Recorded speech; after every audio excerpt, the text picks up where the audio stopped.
नमस्कार दोस्तों, मेरा नाम शैलवी मिश्रा है और आप सभी का बहुत बहुत स्वागत है मेरे YouTube चैनल पर।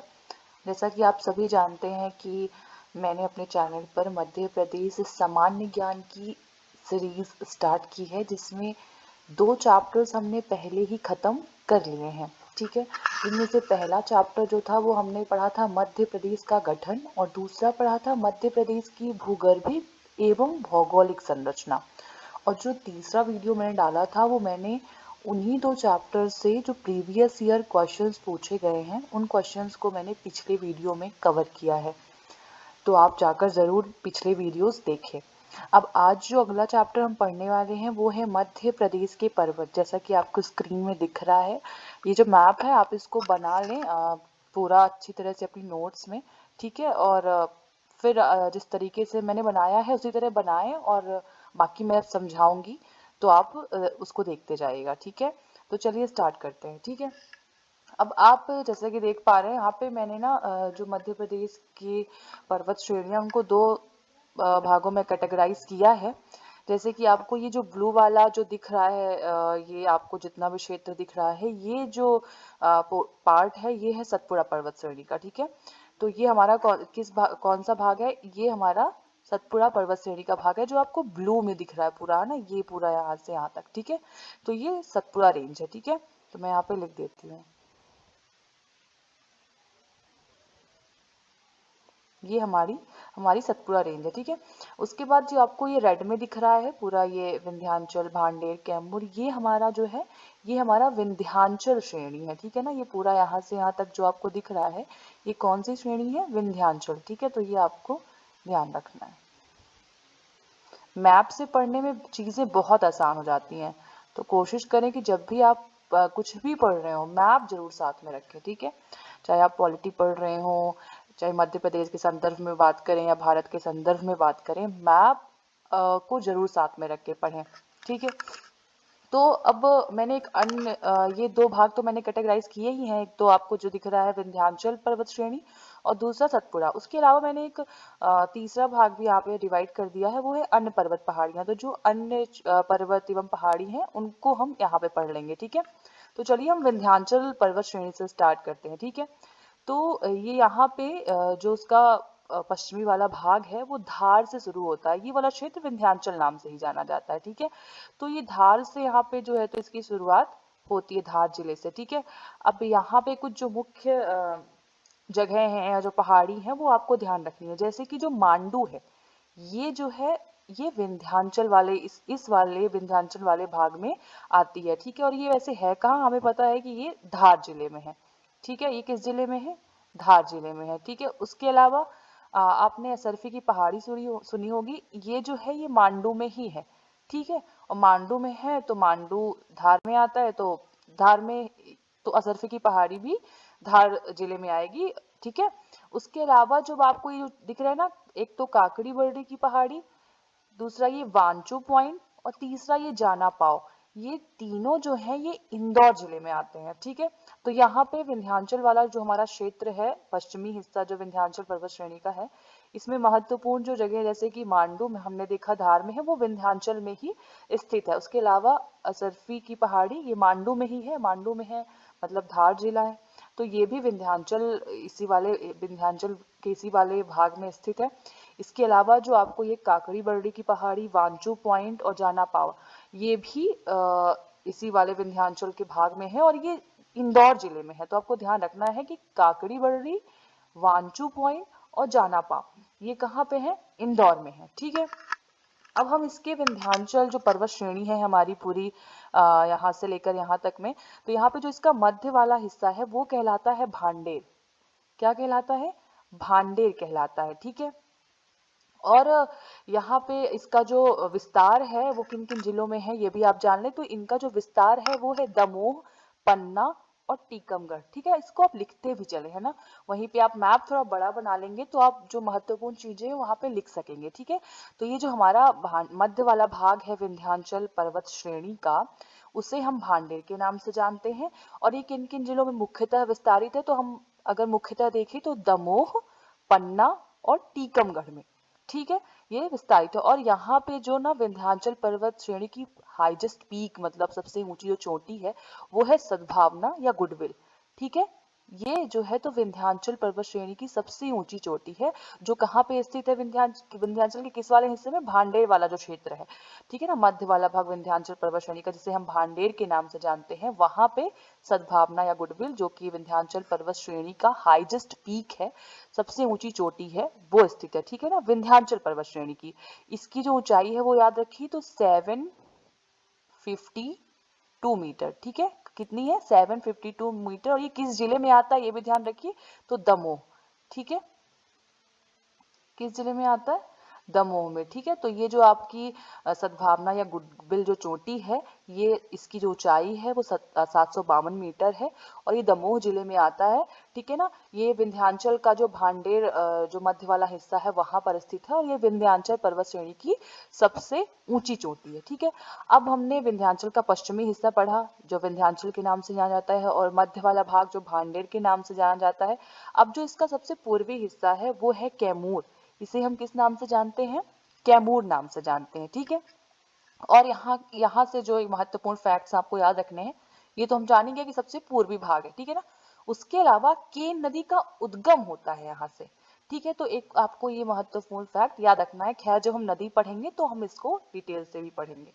तो केन नदी का उद्गम जो होता है वो कैमूर वाला जो क्षेत्र है यहीं से होता है, और ये पूर्वी भाग है विंध्याचल पर्वत श्रेणी का। ठीक है, इसके अलावा एक जो ये त्रिकुटा पर्वत है, ये जो है तो मैहर में स्थित है। कहाँ स्थित है ये त्रिकुटा पर्वत? मैहर में। आप हम सब जानते हैं कि यहाँ पे शारदा पीठ है, जहाँ शारदा देवी का मंदिर है। ठीक है, तो ये जो त्रिकुटा पर्वत है ये कहाँ पे है? मैहर में है। ठीक है, और ये किस वाले विंध्याचल के किस वाले हिस्से में? तो कैमूर वाला जो हिस्सा है वहां पे पूर्वी हिस्से में, है ना। तो यहाँ से तीन महत्वपूर्ण फैक्ट हमें मिले कि एक तो ये पूर्वी भाग है, दूसरा केन नदी का उद्गम होता है, और त्रिकुटा पर्वत जो है वो कैमूर में ही स्थित है, कैमूर वाले हिस्से में विंध्याचल पर्वत श्रेणी के, और ये त्रिकुटा पर्वत मैहर में है। ठीक है ना, आप जानते हैं यहाँ पे शारदा पीठ भी है। ठीक है, तो ये यहाँ से हमने विंध्याचल पर्वत श्रेणी पढ़ ली। ठीक है, इसके अलावा ये जो आपका कैमूर वाला क्षेत्र है ये जो है तो चूना पत्थर के लिए यहाँ पे चूना पत्थर के लिए ज्यादा फेमस है ये। ठीक है, तो ये जो आपको कैमूर वाला जो क्षेत्र है, जितना भी पूर्वी हिस्सा, ये चूना पत्थर के लिए, ठीक है ना, प्रसिद्ध है। ठीक है, चूना पत्थर यहाँ पे ज्यादा होता है। और ये जो आपको ये मध्य वाला भाग विंध्याचल पर्वत श्रेणी का भांडेर वाला दिख रहा है, ये हीरा के लिए। ठीक है, हम जानते हैं कि पन्ना जो है वो हीरा के लिए प्रसिद्ध है, और वो पन्ना जो है वो, और भांडेर पन्ना में ही विस्तारित है ना। तो ये जो है भांडेर वाला जो है ये किसके लिए फेमस है?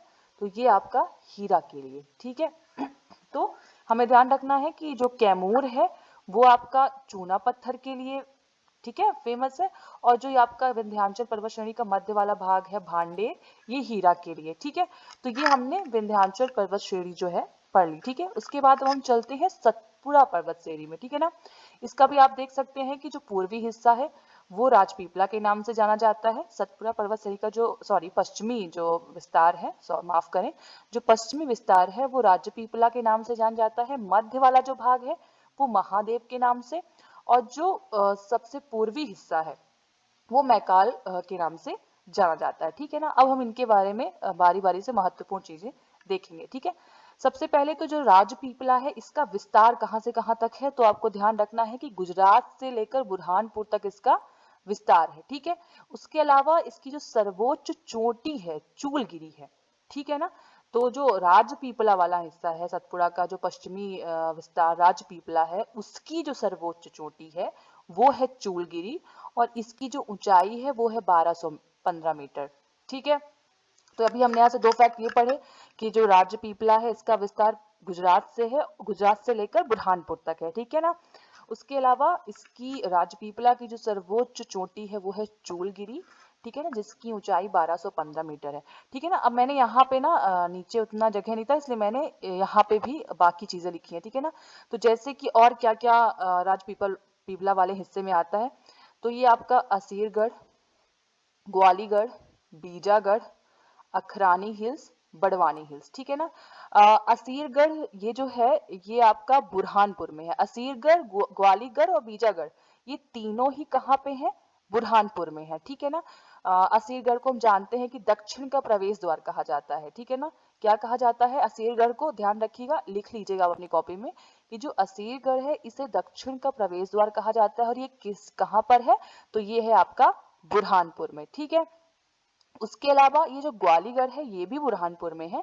इसका जो कुछ हिस्सा है वो महाराष्ट्र में भी है, ठीक है ना। तो ग्वालीगढ़ भी कहाँ पे है आपका, बुरहानपुर में है, और इसका कुछ हिस्सा किस राज्य में है, महाराष्ट्र में है, ठीक है ना। इसके अलावा बीजागढ़ भी जो है तो आपका बुरहानपुर में है, ठीक है। तो आपको ये जो तीन लगातार दिख रहे हैं, असीरगढ़, ग्वालीगढ़ और बीजागढ़, ये बुरहानपुर में है। और ग्वालीगढ़ का कुछ विस्तार महाराष्ट्र में भी है। असीरगढ़ को दक्षिण का प्रवेश द्वार भी कहा जाता है। एक यहाँ पे जो हमने अभी सर्वोच्च ऊंची चोटी पढ़ी ना राजपीपला की 1215 मीटर, इसमें ये जो है ना आपका, ये बड़वानी जिले में आता है, ठीक है। चूलगिरी कहाँ पे है, बड़वानी में, ठीक है। जो राजपीपला की सबसे ऊंची चोटी है वो कहाँ पर है, बड़वानी जिले में है, ठीक है।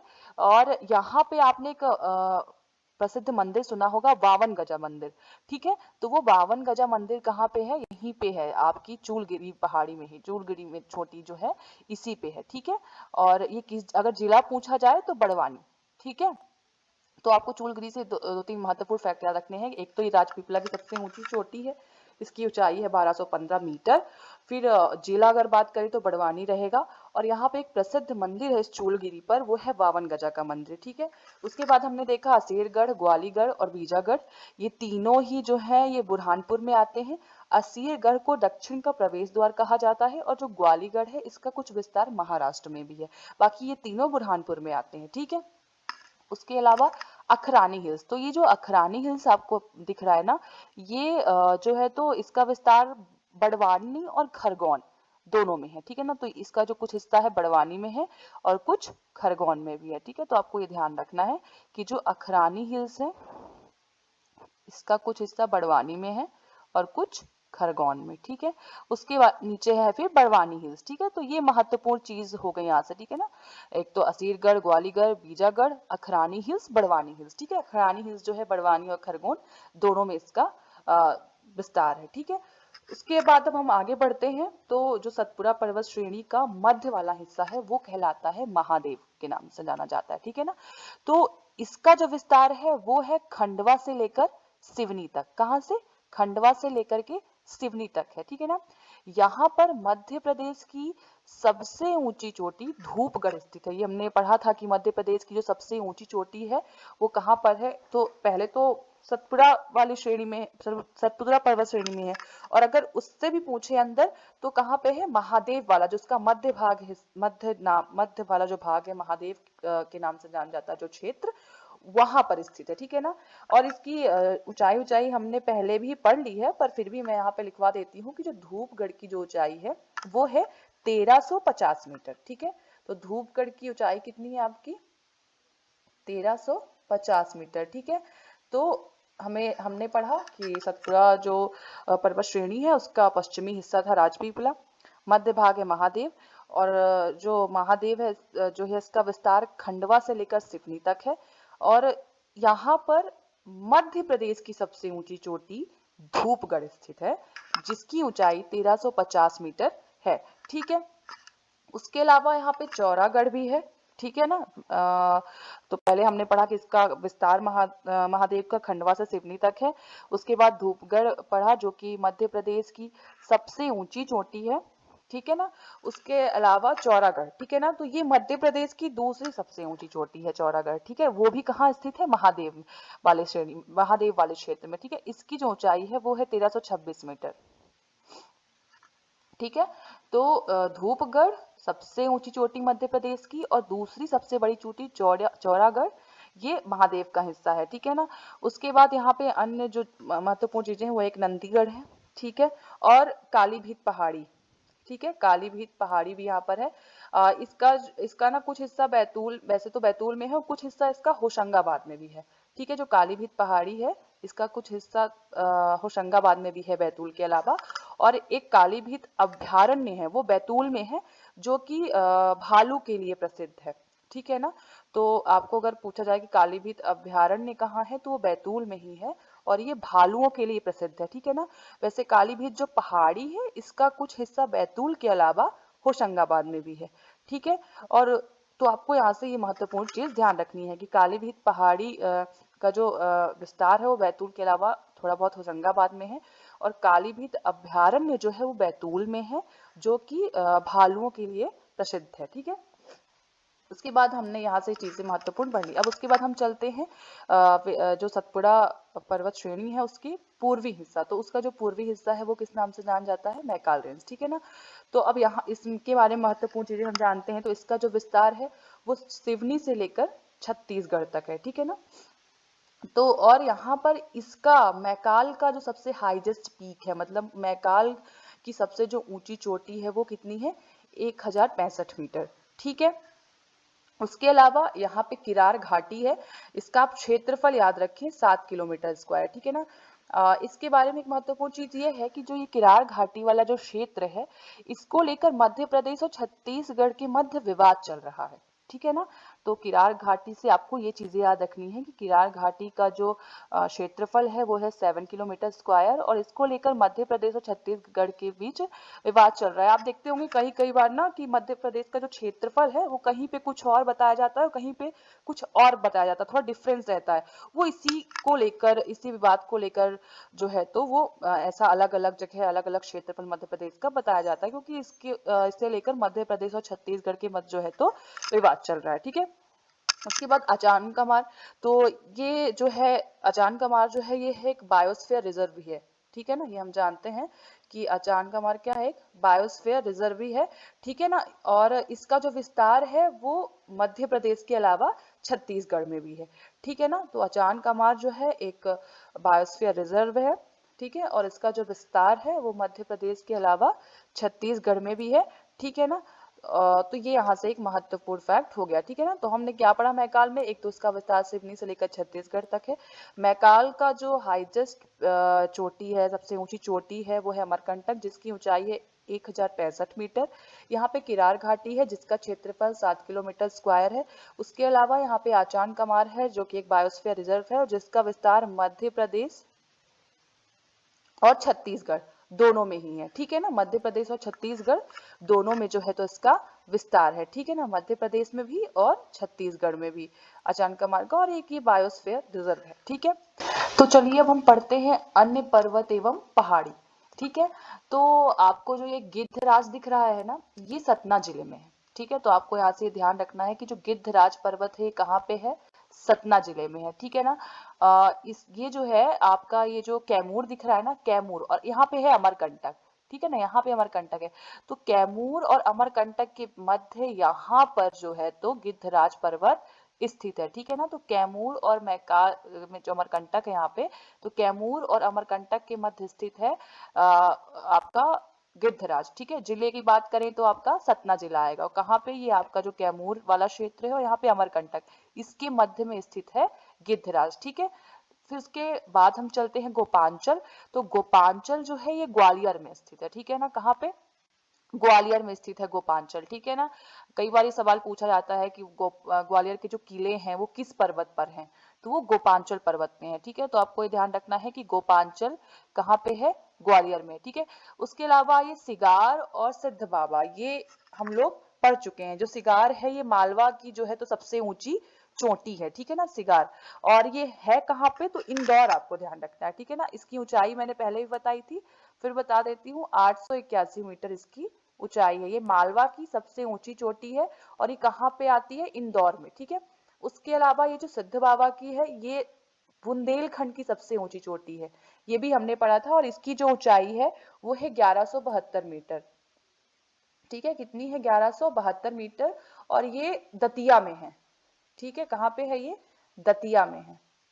ठीक। तो यहाँ से हमने पढ़ा एक तो सिगार जिसकी जो ऊंचाई 881 मीटर है और ये कहाँ पे है? इंदौर में पड़ता है। ठीक है। उसके अलावा जो सिद्ध बाबा की चोटी है इसकी ऊंचाई है 1172 मीटर और ये कहाँ पे है? दतिया में है। ठीक है।